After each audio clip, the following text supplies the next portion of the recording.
Buenos días, Centro de Estudios en Ciencias de la Comunicación. Buenos días, México. Buenos días al mundo. Una mañana muy movida en muchos aspectos. El segundo programa de Mercadotecnia, Relaciones Públicas y otras banalidades, otras menudencias. Tenemos hoy un super invitado, además de, tener a nuestro padrino técnico, ¿no? El maestro Armengol, que siempre es un gusto tenerlo aquí con nosotros. Hoy tengo un invitadazo. Hoy tengo en este segundo programa, que recuerden que pueden volver a oír los miércoles de 18 a 18:30 horas.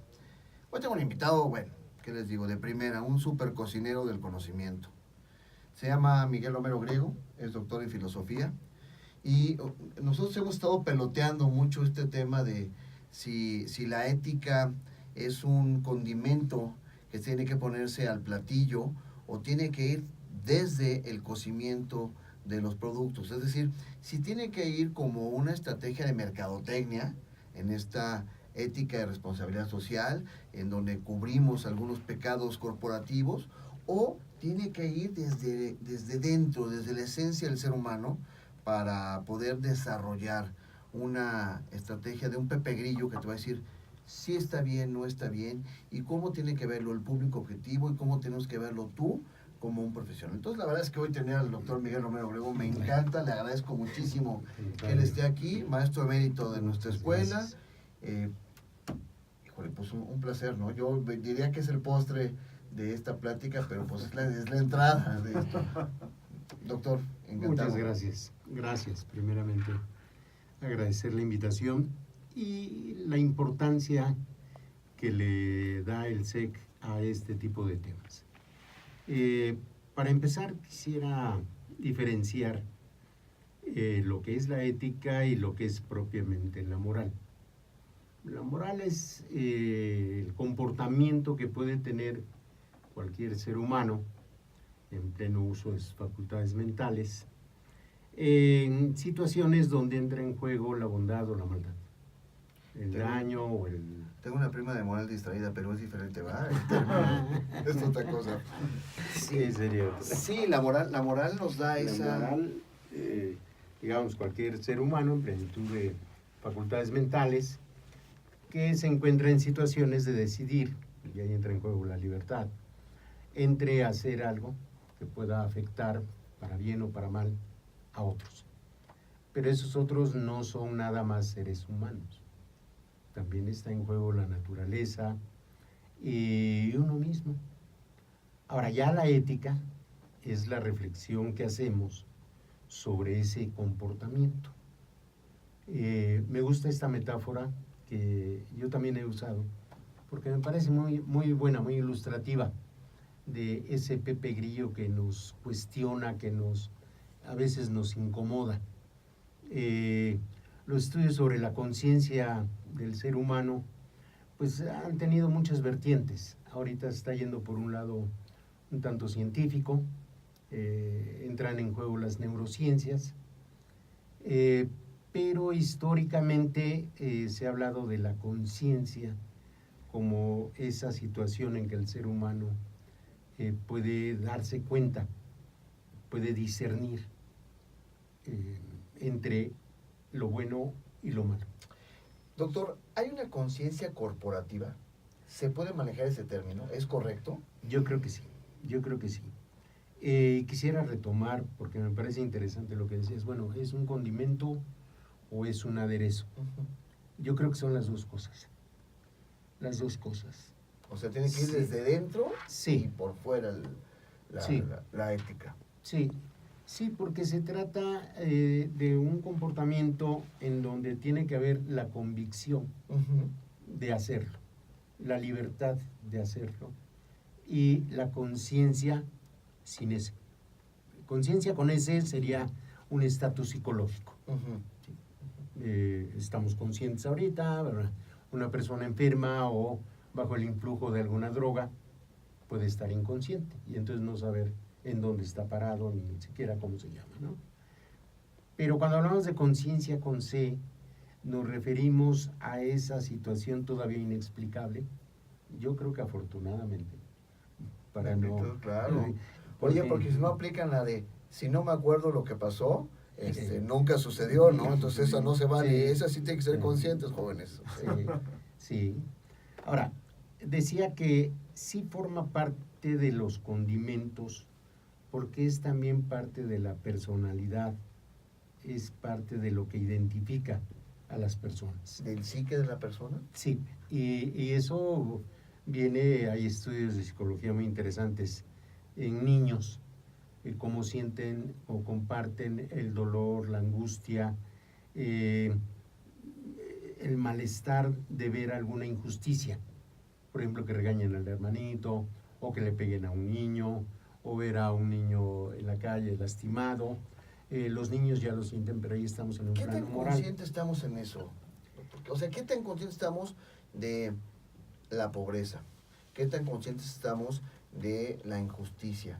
¿Qué tan cotidiano se vuelve en una ciudad, en un país en donde es el México bárbaro ya desafortunadamente, este tipo de temas? Por favor, César, eres invitado de honor y de casa al mismo tiempo, entonces si tienes algo que compartir, por supuesto, pero a mí sí me preocupa mucho porque yo veo niños que ya no se concientizan del niño que está en la calle pidiendo, y no sé si el corporativo que ha también generado ese niño de la calle está consciente de la pobreza que estamos generando en este triángulo entre la academia, la empresa y el gobierno.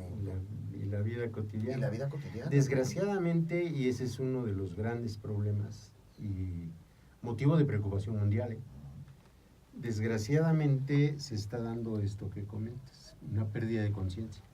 Lo que es contrario a la conciencia sería la enajenación. ¿Sí? Esto es la pérdida de contacto con la realidad. Está dentro de la cosificación. Es volverse una cosa. No tener conciencia de que lo que se está haciendo puede causar un perjuicio. Y peor aún, que ese perjuicio que puedo causar, por ejemplo, a la naturaleza, se me revierte como un boomerang, ¿no? Porque el daño a la naturaleza en algún momento va a tener repercusiones en mi salud. Hoy escuchaba una noticia, perdóname que te interrumpa, sobre dos casos. Uno, sobre el caso Kia, no pasó las normas ambientales. Por supuesto, empresarialmente es un golpazo fuertísimo, pero yo festejo que la Profepa haya hecho ese señalamiento, y otro señalamiento muy interesante, lo que está pasando en los cenotes, en muchas partes en Yucatán, ¿no? En donde se están contaminando los mantos acuíferos. ¿Hasta qué punto la industrialización, para poder seguir teniendo un bienestar para el ser humano, se vuelve contra nosotros, como lo comentabas tú, ¿no? Retomo el problema de la enajenación y de la falta de conciencia. Cuando las empresas no toman en cuenta el daño ambiental que pueden producir a la naturaleza o a la comunidad, ¿no? De alterar sus usos y costumbres o de perjudicar la vida cotidiana que se tiene en algunos lugares, pues se está enajenando porque solo está pensando en los intereses económicos. Pero ahí va el boomerang del que hablaba hace rato. La mala imagen que puede tener esa empresa o las demandas que pueda sufrir, pues obvio van a repercutir en sus ganancias, van a repercutir en su desarrollo. Pero vamos al otro lado de la moneda. El empleado que no actúa pues de manera moralmente correcta, también se está autoperjudicando, porque si una empresa no crece, es menos probable que uno como empleado tenga posibilidades de crecimiento. Entonces, si yo no cuido o no tomo conciencia de que trabajar en alguna empresa no es nada más desarrollar ciertas actividades, sino también tener conciencia de que forma parte de mi vida. Está bien complicado, ¿no? Pues Porque yo por otro lado, ahí sí creo un dilema ético, si me permites, sí, ¿no? sí lo es. Porque por un momento, o sea, yo necesito llevar casa, vestido y sustento a mi casa, ¿no? Sí. Y yo, hay muchas empresas, por ejemplo, ahora que Bayer está tomando esta empresa tan satanizada del gas Napam, no me acuerdo el nombre. Vamos, yo como empleado de Bayer, pues sé que estamos adquiriendo una empresa que está mutilando al mundo y por ende nos va a pegar en eso.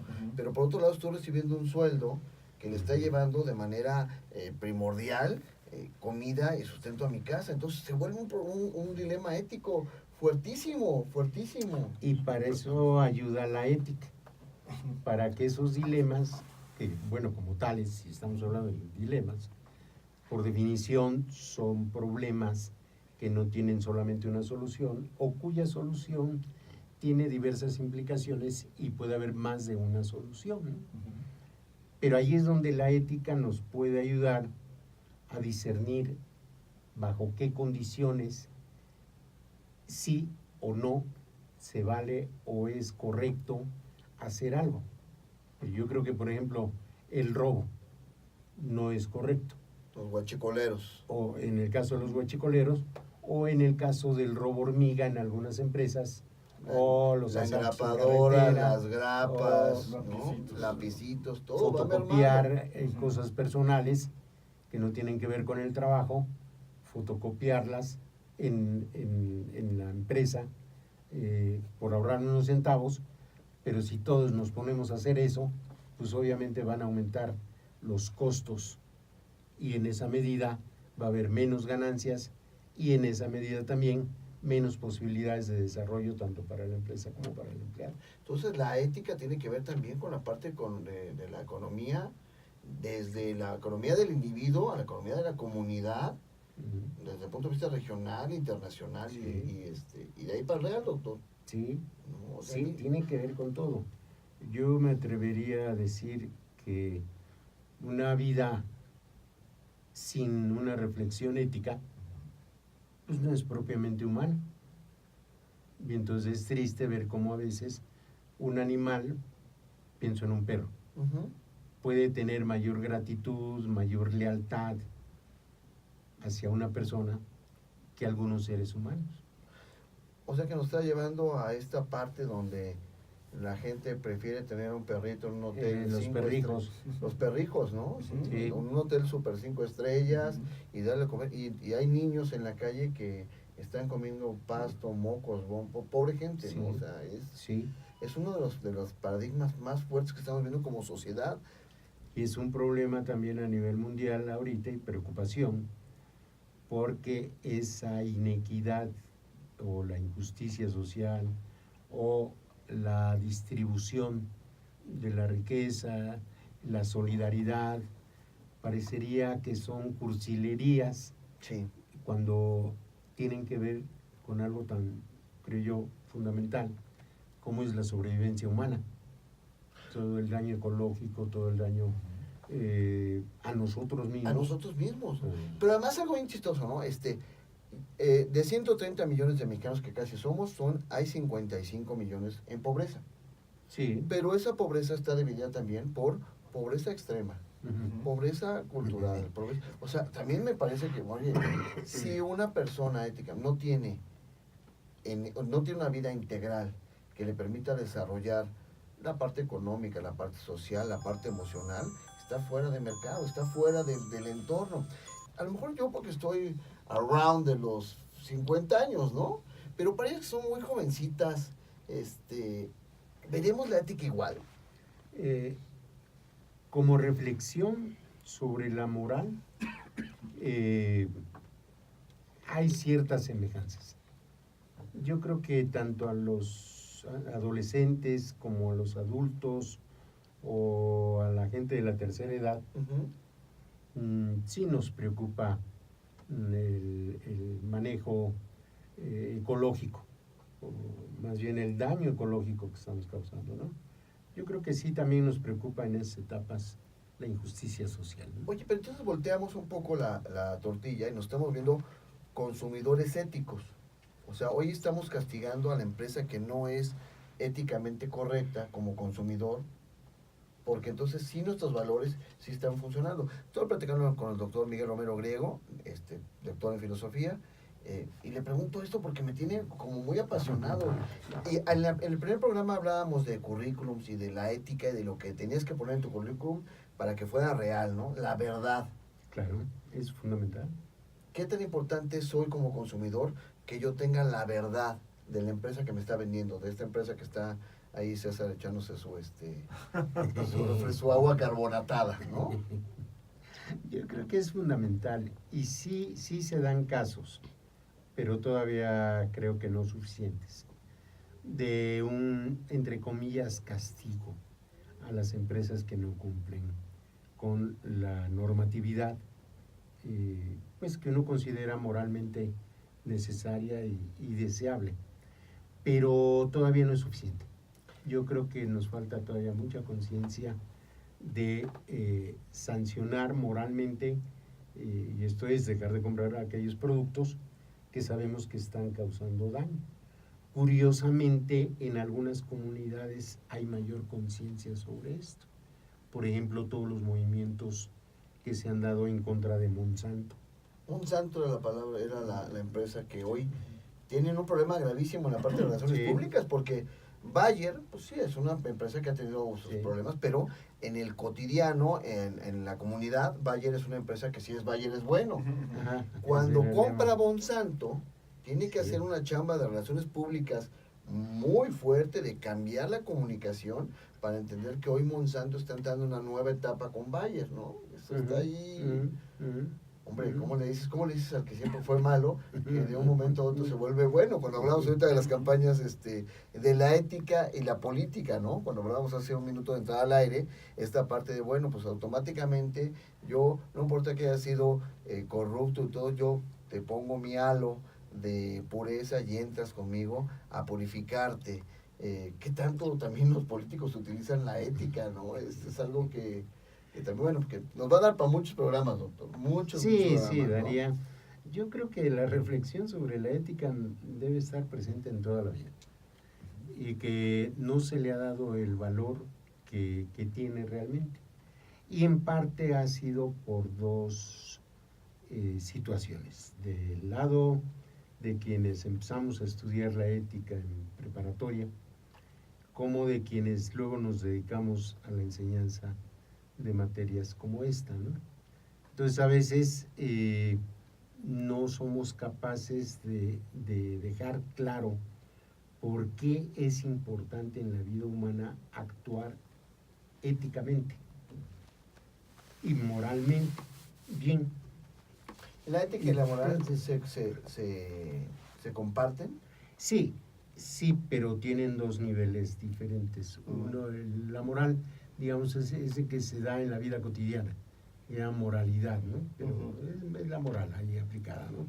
La ética es la reflexión que yo hago sobre esos comportamientos míos y de otras personas, analizando sus posibles consecuencias, analizando sus incoherencias, analizando los efectos que puede causar no solo a corto plazo, sino a mediano y a largo plazo.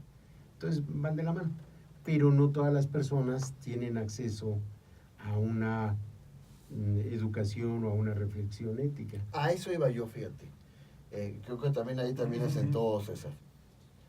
El grado académico va directamente relacionado con mi moralidad y con mi ética, o te la volteo porque además lo comentabas, por ejemplo, en Montes Azules, en donde la comunidad de Montes Azules indígena no tiene un grado académico, creo que tiene segundo, tercero, primaria, sin embargo están tan conscientes de la importancia de la biosfera que tiene Montes Azules, que a ellos mismos se han protegido, y otras empresas han desarrollado lo que llaman ahora el bono verde, es decir, ahora en lugar de talar esos bosques, los cuido y tengo una cotización en bolsa por cuidar ese tipo de bosques. Claro. y a las personas que viven en esa comunidad. Entonces, la pregunta va muy clara.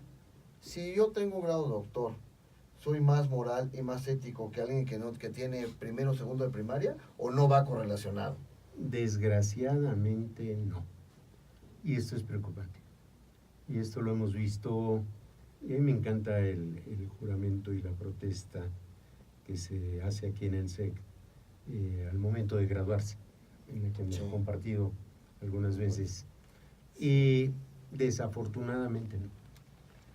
Uno esperaría, y es lo deseable, y es lo que trabajamos en filosofía de la educación, esperaría que una persona con mayor nivel académico, que no siempre es intelectual, académico, ¿sí? Tuviera un comportamiento mejor, moralmente hablando, que una persona analfabeta. Lo que estamos viendo, y es a nivel mundial, es que llega a ocurrir lo contrario, que las personas con mayores conocimientos y grados pueden llegar a causar perjuicios más graves a la sociedad. Por ejemplo, los delitos de cuello blanco puede cometer un banquero y no puede ser un analfabeta, ¿no? Pero también los delitos que puedo yo cometer como profesor o como ciudadano, ¿sí? Que si yo no reflexiono éticamente en las consecuencias de permitir hacerme cómplice o yo mismo participar de una injusticia, ahí, ¿de qué sirvió entonces todo lo que estudié, todo lo que leí, de nada?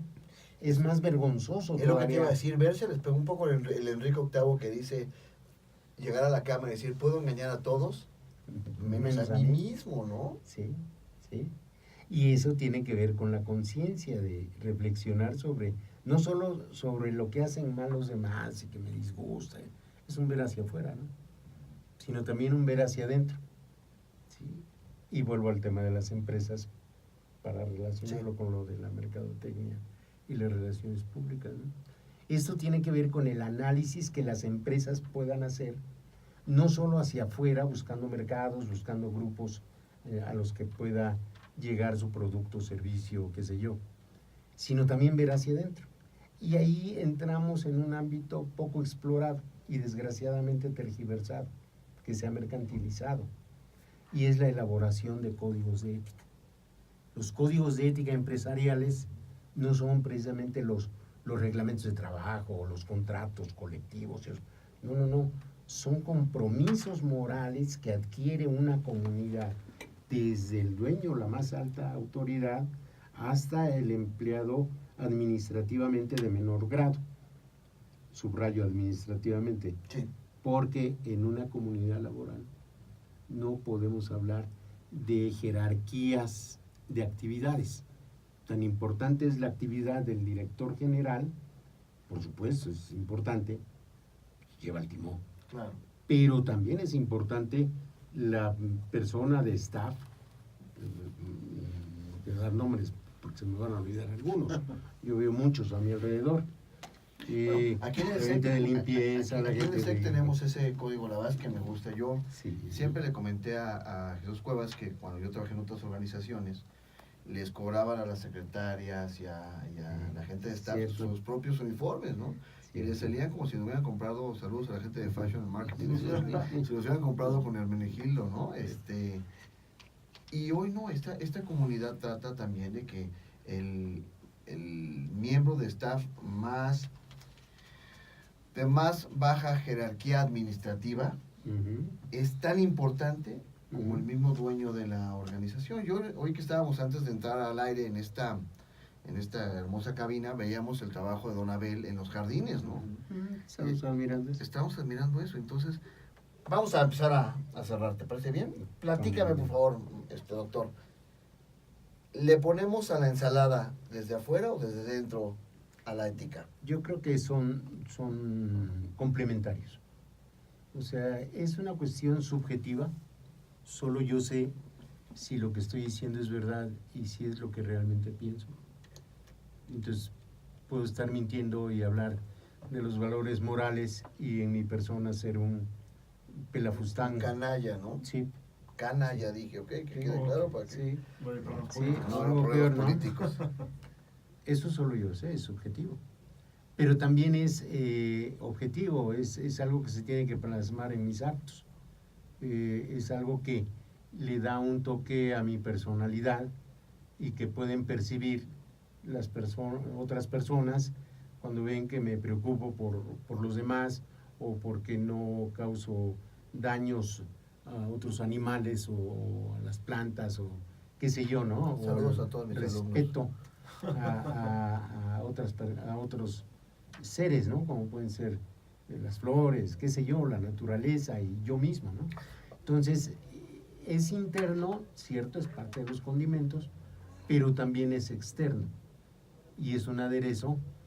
Yo creo que a todos nosotros en algún momento nos ha agradado ver a una persona solidaria, ahora en este caso de los temblores, en estas situaciones, pues hemos percibido gente maravillosa, Claro. admirable, y también hemos percibido actitudes de buitres y pelafustanes que hacen leña del árbol caído, ¿no? Y se Claro. aprovechan de la situación de estas personas en desgracia y que simulan ayudar a veces y en realidad no ayudan, etcétera, ¿no? Entonces, hay esos dos aspectos, Sí, claro. ¿no? De ser un aderezo, ser parte de la personalidad externa, pero también ser parte internamente de mí mismo y de mi tranquilidad. Porque eso también nos lleva a juntarnos. Cuando vemos que no está funcionando esta ética social, Ujú. empezamos a hacer grupos.